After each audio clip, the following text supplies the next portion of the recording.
Welcome student.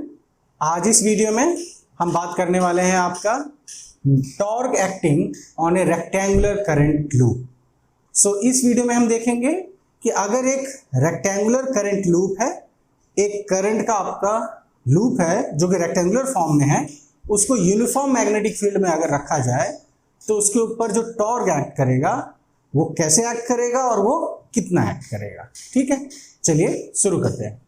इसके लिए पहले हम एक आपका यूनिफॉर्म मैग्नेटिक फील्ड देख लेते हैं। हमारे पास मान लीजिए इस तरह से एक यूनिफॉर्म मैग्नेटिक फील्ड है।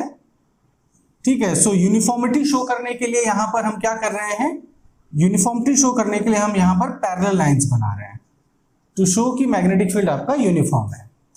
इसमें हम एक आपका लूप रख रहे हैं, ठीक है, रेक्टेंगुलर लूप। अब ध्यान दीजिएगा, to cover all the possibilities हम इस लूप को ऐसा सीधा ना रख के ऐसे टिल्ट करके रखेंगे, ठीक है, एक एंगल पे, कि उसके जो साइड्स हैं आपके वो आपका इस मैग्नेटिक फील्ड के साथ कुछ एंगल बनाए, सो दैट हमारे सारे पॉसिबिलिटीज कवर हो जाएं आपका। तो यहां पर हम लूप ले रहे हैं आपका इस तरह से, मान लीजिए एक लूप हमने ले लिया, ओके, और इसको हम थोड़ा सा टिल्ट करके आपका ले रहे हैं एक एंगल में। ये है आपका, आप देख सकते हैं ये एंगल जो है, इस एंगल को हम कह देते हैं आपका फाई, ठीक है। और यहां पे आपका करंट मान लीजिए इस तरह से फ्लो कर रहा है, so this is the current flowing, है ना, इस वायर में करंट फ्लो कर रहा है और एक एंगल पे आपका ये है, ठीक, इसको नाम भी दे देते हैं, इसको देते हैं A B C D. A B C D loop जो है वो इस यूनिफॉर्म मैग्नेटिक फील्ड में रखा हुआ है, ठीक है, और ये करंट इसके ऊपर इस तरह से आपका फ्लो कर रहा है। ठीक, यहां पर हम एक चीज और लेते हैं, ध्यान दीजिएगा, हमने यहां पर लिया है कि ये जो लूप है आपका, इसका जो प्लेन है ये आपका मैग्नेटिक फील्ड के साथ आपका फाई एंगल बना रहा है, ठीक है। यहां से हम एक नॉर्मल भी लेते हैं, ठीक है, नॉर्मल टू दिस प्लेन, इसको हम लेते हैं। मान लीजिए इस नॉर्मल को मैं ऐसे शो करता हूं और ये नॉर्मल आपका मैग्नेटिक फील्ड के साथ, आपका जो मैग्नेटिक फील्ड है उसके साथ मान लीजिए थीटा एंगल बना रहा है। नॉर्मल आपका थीटा एंगल बना, नॉर्मल मतलब आपका ये जो आपका सरफेस है प्लेन का उससे परपेंडिकुलर जो है ये वेक्टर, ये आपका मैग्नेटिक फील्ड के साथ थीटा एंगल बना रहा है। ध्यान दीजिएगा, थोड़ा थ्री डायमेंशनल स्ट्रक्चर है। हमारा जो सेटअप है मैग्नेटिक फील्ड यूनिफॉर्मली है, फिर ये आपका टिल्ट करके एक एंगल में आपका हमने लूप लिया है जो कि आपका फाई एंगल बना रहा है मैग्नेटिक फील्ड के साथ, और थीटा एंगल बन रहा है नॉर्मल और मैग्नेटिक फील्ड के बीच में। ध्यान दीजिएगा, नॉर्मल और मैग्नेटिक फील्ड के बीच में आपका थीटा एंगल है। इस पे जो हम टॉर्क लगाएंगे या टॉर्क लगेगा वो आएगा आपका फोर्स के कारण, ठीक है, जो इसके ऊपर इसके डिफरेंट आर्म्स हैं, आर्म्स मतलब ये A B C C D D A, ये जो आर्म्स हैं इसके, इस आर्म पे जो फोर्सेस लगेंगे उन्हीं फोर्सेस के कारण यहाँ पे टॉर्क आएगा। तो उसके लिए पहले हमें फोर्स देखना पड़ेगा। अब ये फोर्स कहाँ से आता है उसको जस्ट थोड़ा सा देख लेते हैं, फिर हम यहाँ अप्लाई करेंगे। देखिए, कोई भी अगर मैग्नेटिक फील्ड में आपका एक करंट कैरिंग वायर रखा हुआ है, ठीक है, इस तरह से अगर एक वायर है जिसमें करंट फ्लो कर रहा है और एक पर्टिकुलर एंगल वो बना रहा है, मान लो फाई एंगल बना रहा है, तो ये जो मैग्नेटिक फील्ड है इस वायर पे आपका फोर्स एक्सर्ट करेगा, और आप जानते हैं वो फोर्स होता है BIL साइन ऑफ थीटा। ये फोर्स, ये मैग्नेटिक फील्ड इसके ऊपर लगाएगा आपको, ठीक है, या अगर आप वेक्टर फॉर्म में जानते हैं तो इसको IL क्रॉस B से रिप्रेजेंट हम कर। तो ये फोर्स आपका लगता है किस पे, वायर पे, जो कि मैग्नेटिक फील्ड के साथ एक पर्टिकुलर एंगल पे अलाइन है। 5 लिया तो इसको हम 5 के टर्म्स में रिप्रेजेंट कर देते हैं, ठीक है। इसी कॉन्सेप्ट को हम यहां लगाने वाले हैं। यहां हम एक वायर ले रहे हैं और यहां रेक्टेंगुलर शेप होने के कारण आपको 4 आर्म है, ठीक है। तो अलग अलग आर्म पे ये फोर्स किस तरह से एक्ट करेगा वो हम देखेंगे। बिफोर हम इसका वैल्यू देखें, हम इसको देख लेते हैं आपका डायरेक्शन कैसा है, ठीक है। पहले हम देखते हैं, मान लीजिए ए बी आर्म पे, ए बी, यहां पर आई आपका इस तरह से है, बी आपका इस तरह से है मैग्नेटिक फील्ड, हमें चाहिए फोर्स का डायरेक्शन। हमें अप्लाई करना पड़ेगा फ्लेमिंग्स का लेफ्ट हैंड रूल को, ठीक है, फ्लेमिंग्स लेफ्ट हैंड रूल को हम यहां अप्लाई करेंगे। ये जानने के लिए कि फोर्स लग कहाँ रहा है। सो हमने लेफ्ट हैंड को ले लिया, हमारा थंब, इंडेक्स फिंगर और सेंट्रल फिंगर सबको हमने परपेंडिकुलर कर लिया, ठीक है। तो अब हम करंट के साथ मैच कर लेते हैं। पहले ये आपका होता है करंट का डायरेक्शन, तो हमने मैच कर लिया। मैग्नेटिक फील्ड को मैच कर लिया, इधर देखिए मैग्नेटिक फील्ड को भी मैच कर लिया। तो हमारा जो थंब जो कि बाहर की तरफ आ रहा है, ये रिप्रेजेंट कर रहा है आपके फोर्स को, ठीक है। सो ये हो गया करंट, देख सकते हैं एरो के साथ मैच कर लिया करंट। ये आपका फिंगर बता रहा है, इंडेक्स फिंगर बता रहा है मैग्नेटिक फील्ड को, और थंब आपका बाहर की तरफ फोर्स को बता रहा है। सो इसको हम यहां रिप्रेजेंट कर देते हैं आपका। सो यहां पर हमने फोर्स को रिप्रेजेंट कर दिया इस तरह से, ठीक है, इस तरह से रिप्रेजेंट कर दिया। अब क्योंकि ये 2 डायमेंशनल सरफेस है, इस पे बाहर आता हुआ तो हम शो नहीं कर सकते, तो इस तरह से हम शो कर रहे हैं। और ये हमारा हो जाता है FAB, ठीक है, FAB इसको हम कह देते हैं, FAB ये बाहर आता है, ध्यान दीजिएगा ये बाहर आ रहा है, ठीक है। सिमिलरली अगर मैं यहां पर एक फोर्स निकालने की कोशिश करूं using Fleming's left hand rule, तो यहां मुझे कैसा मिलेगा, देखिए अगेन करंट को मैच कर देता हूं, पहले करंट मैच कर दिया, फिर मैग्नेटिक फील्ड को भी मैच कर देता हूं। तो अगर मैंने करंट को देखिए मैच किया, मैग्नेटिक फील्ड को मैच किया, थंब किधर गया, अंदर की तरफ, ठीक है। सो ये जो फिंगर है, सेंट्रल फिंगर ऊपर की तरफ जा रहा है करंट के लिए, इंडेक्स फिंगर राइट साइड में जा रहा है मैग्नेटिक फील्ड के लिए, और थंब आपका इन जा रहा है, ठीक है। सो वो आपका रिप्रेजेंट कर दे रहा है, ये रिप्रेजेंट कर दे रहा है आपका फोर्स को। तो इसको इस तरह से शो कर दे रहा हूं, मान लीजिएगा ये ऐसे परपेंडिकुलरली इन जा रहा है, ठीक है, इनटू द बोर्ड जा रहा है, ये आउट ऑफ द बोर्ड ऐसे ऐसे जा रहा है, देखिए बाहर की तरफ, ठीक। और ये कैसे जा रहा है, इन ऐसे जा रहा है। इसको नाम दे दिया हमने क्या, FCD नाम दे दिया, ठीक है, ये नाम हमने दे दिया, इस आर्म पे ये लग रहा है। सिमिलरली अगर आप फ्लेमिंग्स लेफ्ट हैंड रूल लगाएंगे और इन दोनों आर्म पे लगाएंगे, ठीक है, तो आपको इन पे भी फोर्सेस वैसे ही आपको मिल जाएंगे। मान लीजिए ये आपका एक हम एक्सिस दे देते हैं, जो आगे चल के क्योंकि टॉर्क लगना है तो ये रोटेट करेगा, तो मान लीजिए वो एक्सिस है जिसके अलॉन्ग ये रोटेट करने वाला है। तो आप पाएंगे कि अगर आप यहां मैग्नेटिक फील्ड निकालते हैं इसके कारण, तो इस तरह से आपको मिलेगा, FCB इस तरह से मिलेगा, और यहां पर आपको मिल जाएगा FAD, ठीक है, ये आपको मिल जाता है यहां पर, ठीक। तो यहां पर आप देखिए जो फोर्स का फॉर्मूला है वो है BIL sin phi, ठीक है, इस हिसाब से हम क्या देते हैं, BIL sin phi आपका। So where phi is the angle between current element, ठीक है, और मैग्नेटिक फील्ड। सो ये जो दोनों फोर्सेस दिख रहे हैं, ये दिखने में तो अपोजिट दिख ही रहे हैं, आपका यहीं से शो हो रहा है कि ये दोनों अपोजिट हैं, पर साथ ही साथ ये फोर्सेस इक्वल भी हैं।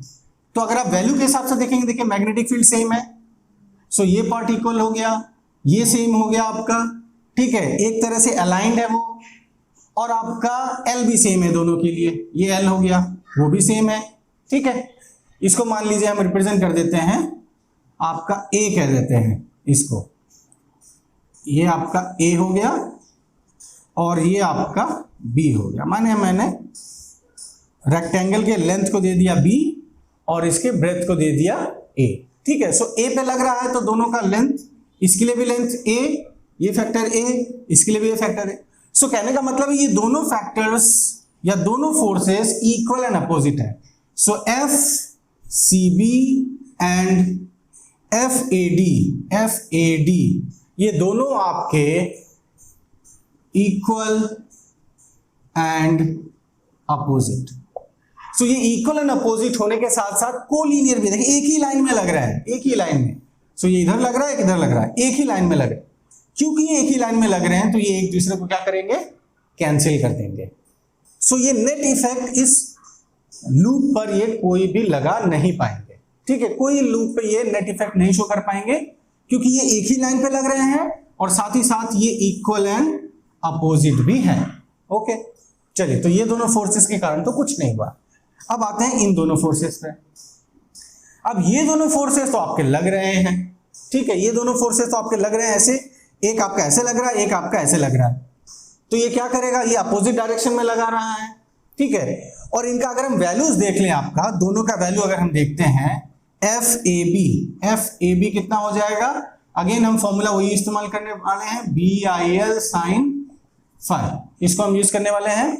तो FAB के लिए आपका B हमने लिख दिया, करंट आपका I है वो लिख दिया, लेंथ इसका कितना है B है, B लिख दिया, और फाई एंगल कितना है 90 डिग्री है। ठीक है, फाई एंगल आपका कितना लग रहा है इस समय 90 डिग्री। सो इस कारण से ये हो जाएगा sin 90 दैट इज 1, तो लिखने की जरूरत नहीं है, आपका BIB ऐसे हम रिप्रेजेंट कर सकते हैं। सिमिलरली FCD जो है वो आपका कितना हो जाएगा, इस साइड भी देखिए सेम ही लेंथ है आपका, करंट भी इसके लिए सेम है, मैग्नेटिक फील्ड तो यूनिफॉर्म पहले से है ही। ठीक, और यहां भी आपका 90 डिग्री हो रहा है। ठीक है, मैग्नेटिक फील्ड और करंट का एंगल कितना हो रहा है 90 डिग्री हो रहा है, तो ये भी हो जाएगा BI, ये भी आपका सेम आ गया। So again these two are equal, पर यहां ये एक दूसरे को कैंसिल नहीं करेंगे। Even if they are equal they will not cancel each other. क्यों? क्योंकि वो एक लाइन में नहीं लग रहे हैं, वो अलग अलग डायरेक्शन में लग रहे हैं, आपका अपोजिट डायरेक्शन में लग रहे हैं, पर वो एक लाइन में फोर्स नहीं लग रहा। जब वो एक लाइन में जैसे यहां पे लग रहा था, अगर नहीं लगेगा तो एक दूसरे को कैंसिल नहीं कर पाएगा। अब देखिएगा, जैसे अगर इस तरह से आपका ये लूप को आप मान लें, ठीक है, इस तरह से आप रिप्रेजेंट कर दें कि लूप आपका इस तरह से है, ये है, तो ये वाला पे आपका ऊपर गया, ये वाला आपका ऐसे नीचे आया, तो एक लाइन में लगा, कैंसिल हो गया। ये वाला जो लग रहा है वो ऐसे लग रहा है इन में, ठीक है, इस तरह से अंदर की तरफ, और ये वाला जो लग रहा है आपका वो ऐसे लग रहा है बाहर की तरफ। ठीक है, इस तरह से लग रहा है बाहर की तरफ। सो एक फोर्स लगा इन, एक फोर्स लगा इधर, तो देखिए फोर्स लगने से क्या होगा, कॉइल आपका रोटेट करना शुरू कर देता है। ठीक है, सो इसीलिए आपका ये कॉइल आपका रोटेट हो जाता है, जिसको आगे हम मैथमेटिकली भी देखेंगे। सो दीज फोर्सेस, ये दोनों फोर्सेस क्या हैं, ये दोनों फोर्सेस इक्वल एंड अपोजिट है, but they are not collinear. इसीलिए these forces forms a couple, आप जानते हैं एक कपल फॉर्म करेंगे। ठीक है, और ये कपल क्या करते हैं, ये हमेशा आपका कॉइल को रोटेट कराएंगे। ठीक है, they will rotate the coil. तो रोटेट करने के लिए अगर ये कॉइल रोटेट हो रहे हैं तो हम निकाल सकते हैं कि भाई अब टॉर्क कितना लग रहा है। ठीक है, how much torque is acting on the coil. तो टॉर्क निकालने के लिए हमें क्या चाहिए, टॉर्क निकालने का फॉर्मूला क्या होता है, टॉर्क निकालने का फॉर्मूला होता है आपका force, one of the force, जो कि यहां पर आप देख सकते हैं दोनों इक्वल है, कोई भी ले सकते हैं, into perpendicular distance between the forces. अब आप देखिएगा, ये क्योंकि कॉइल आपका टिल्टेड है, कॉइल आपका ऐसा नहीं है, एंगल में टिल्टेड है, इसलिए इनके बीच का जो दूरी है, परपेंडिकुलर दूरी, वो आपका कुछ इस तरह से आ जाएगा। ठीक है, इनके भी ये फोर्स इधर एक लगा है अंदर की तरफ, ये फोर्स इधर लगा है, तो परपेंडिकुलर दूरी ऐसा कुछ आ जाएगा। हमारे पास जो दूरी अवेलेबल है इस समय, ये दूरी देखिए, ये जो अवेलेबल है वो आपका ए है, ये अवेलेबल, ये हम जानते हैं ए, ऐसा दूरी, ये ए है आपका, पर ए आपका इनके बीच का परपेंडिकुलर दूरी नहीं है, तो हमें वो निकालना पड़ेगा। तो चलिए हम एक डायग्राम इसका अलग से बना लेते हैं और फिर वहां से देखते हैं कि इनके बीच का परपेंडिकुलर डिस्टेंस क्या है। सो इस पार्ट को हम अभी मिटा दे रहे हैं आपका, और यहां हम जस्ट यहां रिप्रेजेंट कर दे रहे हैं कि आपका FAB और FCD ये दोनों इक्वल है और इनका वैल्यू है BIB। ठीक है, ये इनका वैल्यू। ठीक, चलिए अब निकालते हैं। यहां पर आपका एक फोर्स ऐसे लगा दिया, इसको कह दिया FAB, और यहां एक फोर्स ऐसे लगा दिया, इसको कह दिया FCD। इमेजिन कि ये इस तरह से बाहर की तरफ आ रहा है, ये आपका ऐसे अंदर की तरफ जा रहा है। ठीक है, ऐसा फोर्स है, और ये जो आपका, ये आपका हो गया मैग्नेटिक फील्ड B, ये एंगल हो गया आपका, इसको ऐसे बना देते हैं, ये B हो गया, ये एंगल हो गया आपका फाई। ठीक है, और यहां से एक नॉर्मल भी हम दे देते हैं, आपका नॉर्मल दे देते हैं, ये एंगल हो गया आपका थीटा। ठीक है, इसका हमें पता है, ये आपका A है, देख सकते हैं आप यहां से, इन दोनों के बीच में ये आपका A है। ठीक है, ये हमें पता है, ये क्या है, पर हमें परपेंडिकुलर डिस्टेंस चाहिए। परपेंडिकुलर डिस्टेंस मतलब अगर ये मान लो इसका लाइंस ऑफ फोर्स ये है, इसका ऐसे है, तो ये डिस्टेंस हमें चाहिए, दिस डिस्टेंस, ये हमें पता करना है। ठीक है, इसको नाम दे देता है, मान लीजिए इसको P दे देता हूँ, Q दे देता हूँ, इसको R दे देता हूँ। तो हमें PQ पता है, ये जो कि A के बराबर है, हमें चाहिए ये PR, ये हमें पता करना है। ठीक है, चलिए अभी इस ट्रायंगल को थोड़ा देखिएगा, इस ट्रायंगल को ध्यान से देखिए। आपका ये एंगल आपका 90 डिग्री है, ठीक है, और क्योंकि ये नॉर्मल है इस तरह से, ठीक है, इस सरफेस के ऊपर, ये जो सरफेस है इससे ये नॉर्मल है, तो ये एंगल पूरा आपका 90 डिग्री होना चाहिए। This whole angle will be 90, या ये थीटा हो गया और ये हो गया फाई, तो इसका मतलब हम कह रहे हैं कि theta plus phi is 90 here. Okay, so phi कितना हो जाएगा, फाई हो जाएगा 90 डिग्री माइनस थीटा। ठीक, तो अब ये छोटा वाला ट्रायंगल को देखिएगा, ये वाला ट्रायंगल, ये 90 है, ये फाई है, जो कि कितने के बराबर है, 90 डिग्री माइनस थीटा है। तो आप डेफिनेटली पता कर सकते हैं कि ये कितना हो जाएगा, ये हो जाएगा theta. This angle, this small angle will B theta.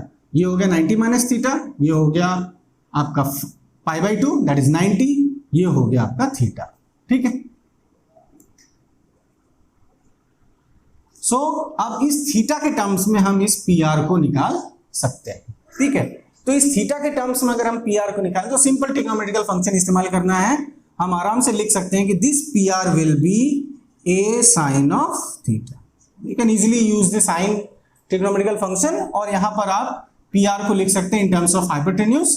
ठीक है, ये आपका परपेंडिकुलर हो जाएगा अपोजिट साइड, तो आपको a sin थीटा मिल जाता है। तो परपेंडिकुलर डिस्टेंस कितना मिल गया, a sin ऑफ थीटा। ठीक है, चलिए अब टॉर्क निकाल सकते हैं। टॉर्क होता है फोर्स इनटू परपेंडिकुलर डिस्टेंस। अब आप समझ रहे होंगे कि हमको ये डायग्राम अलग से क्यों बनाना पड़ा, क्योंकि हमें ये चाहिए उन दोनों फोर्स के बीच का, जो कपल फॉर्म हो रहे हैं उनके बीच का परपेंडिकुलर डिस्टेंस चाहिए। ठीक है, कोई भी डिस्टेंस नहीं चलेगा, it has to be perpendicular distance. तो फोर्स कितना है, BIB है ना, ये आपका फोर्स है, इतने के बराबर BIB, और परपेंडिकुलर डिस्टेंस कितना निकला, a sin of theta, a sin theta लिख दिया हमने।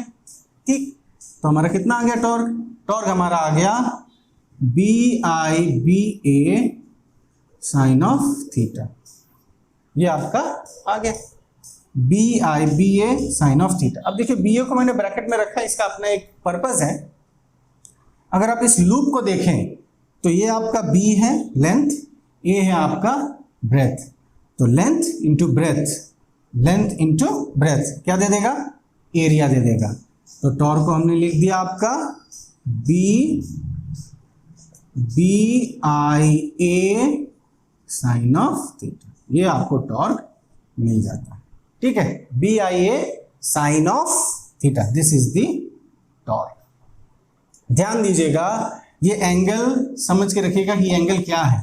ये एंगल आपका जो नॉर्मल है, जो नॉर्मल मैग्नेटिक फील्ड के साथ कितना बना रहा है। ठीक है, how much angle this normal is making, the wire, वो जो वायर है वो कितना एंगल बना रहा है यहाँ पे, वो नहीं, आपका जो नॉर्मल टू दी प्लेन है, प्लेन कितना बना रहा है बी के साथ, वो नहीं, नॉर्मल टू दी प्लेन ये कितना बना रहा है बी के साथ, वो ये वाला थीटा है। ठीक, कई जगह आपने देखा होगा, और अगर आप इसको देखेंगे तो आप पाएंगे कि उसमें क्या किया जाता है, पहले जो एक्सप्रेशन टॉर्क का निकाला जाता है वो इस फाई के टर्म्स में निकालते हैं, और फिर उसको थीटा के टर्म्स में लास्ट में एक्सप्रेस कर देते हैं। सो अगर आप फाई के टर्म्स में या इस एंगल के टर्म्स में पहले निकालोगे तो डेफिनेटली आपको ये कॉस मिलेगा, क्योंकि फाई इज 90 माइनस थीटा। ठीक है, तो sine 90 minus theta is cos, तो इसीलिए अगर आप इस फाई के टर्म्स में अगर टॉर्क को निकाला आपने, तो यही टॉर्क आपको यहाँ पर कॉस में मिलेगा। सो जनरली क्या करते हैं, पहले कॉस के टर्म्स में निकालते हैं या इस एंगल के टर्म्स में निकालते हैं तो कॉस मिलता है, फिर जैसे ही इस एंगल के टर्म्स में जाते हैं, नॉर्मल वाले एंगल के टर्म्स में जाते हैं, तो साइन मिल जाता है। So rather than doing it twice, दो बार वही बार बार एंगल चेंज करने से बेटर है डायरेक्टली हम इसी एंगल पे निकाल दें, इस एंगल में। ठीक है, जो नॉर्मल बना रहा है मैग्नेटिक फील्ड के साथ, और वो हो गया आपको BIA sin ऑफ थीटा। ठीक, V is the magnetic field, uniform magnetic field, I जो करंट फ्लो कर रहा है, A जो एरिया ऑफ द लूप है आपका, और थीटा कौन सा है, again I am repeating, theta है आपका नॉर्मल के साथ, जो नॉर्मल टू द प्लेन, वो जो मैग्नेटिक फील्ड के साथ एंगल बना रहा है वो आपका थीटा है। ठीक है, चलिए इसमें एक दो और बातें हैं वो हम देखते हैं। सो हमारे पास आपका मिल गया जो टॉर्क है वो हमें मिल गया as BIA sine of theta. अब देखिए चले तो हम रेक्टेंगुलर लूप लेके, पर क्योंकि हमें यहाँ एरिया मिल गया है तो यहाँ हम डायरेक्टली कोई और लूप लेने पे हम इसको अप्लाई कर सकते हैं, है ना। किसी और शेप का लूप अगर मिले तो हम अप्लाई कर सकते हैं क्योंकि हमें एरिया मिल गया है। अगर ये लेंथ और ब्रेथ के फॉर्म में होता तो मे भी, अगर मान लीजिए सिर्फ लेंथ होता, सिर्फ ब्रेथ होता, तो हो सकता है हम फिक्स हो जाते कि भाई इसको हम रेक्टेंगुलर लूप के लिए इस्तेमाल कर पाएंगे, पर हमें तो एरिया मिल गया तो we can use for other loop. ठीक, नाउ ये जो टर्म है आपका I इंटू ए, इसका अपना सिग्निफिकेंस है, दिस I इंटू ए। तो हमें जो टॉर्क मिला है आपका, इसको मैं ऐसे रिप्रेजेंट कर देता हूं IAB साइन ऑफ थीटा।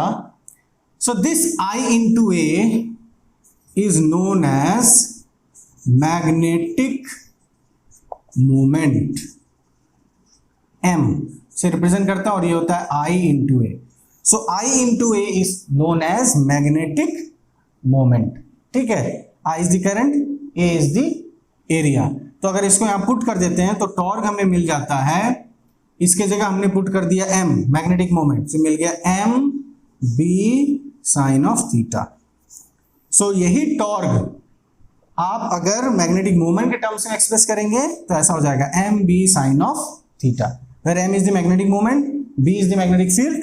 ठीक है, और थीटा के बारे में आप जानते ही हैं, normal to the plane and magnetic field के बीच का एंगल। नाउ यहां पर आपका इस एक्सप्रेशन को अगर हम वेक्टर फॉर्म में रिप्रेजेंट कर दें तो हम इस तरह से रिप्रेजेंट कर सकते हैं, M क्रॉस B।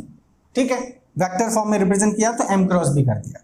अब यहां देखिए ये जो आपका M है ना, ये M होता है आपका I into A.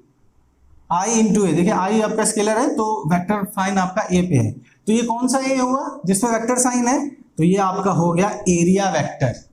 This is your area vector. ठीक है, and this is your magnetic moment जो कि एक वेक्टर है। तो मैग्नेटिक मोमेंट होता है करंट वेक्टर फॉर्म में I current into area vector, और आप जानते हैं एरिया वेक्टर का डायरेक्शन क्या होता है, नॉर्मल, जो कि हम यहीं पे रिप्रेजेंट कर रहे थे। थीटा किसको रिप्रेजेंट कर रहा है, नॉर्मल और इसके बीच का एंगल। सो आपका जो A होता है उसका भी डायरेक्शन आप पता है, उसका डायरेक्शन क्या होता है, वो होता है normal to the plane, plane से normal, that is the direction of area vector. तो हमारे पास दो रिजल्ट मिल जाते हैं टॉर्क के लिए, एक मिल जाता है in terms of current and area, और दूसरा मिल जाता है in terms of magnetic moment which is tau is equal to M cross B। ठीक है, और where M is your I into area vector. Okay, so ये आज हमने देख लिया आपका, जब अगर एक रेक्टेंगुलर करंट लूप को हम यूनिफॉर्म मैग्नेटिक फील्ड में रखते हैं तो किस तरह से उसके ऊपर टॉर्क एक्ट करता है। अब अगले वीडियो में एक नए टॉपिक के साथ फिर से आपके साथ जुड़ेंगे, तब तक के लिए थैंक यू वेरी मच।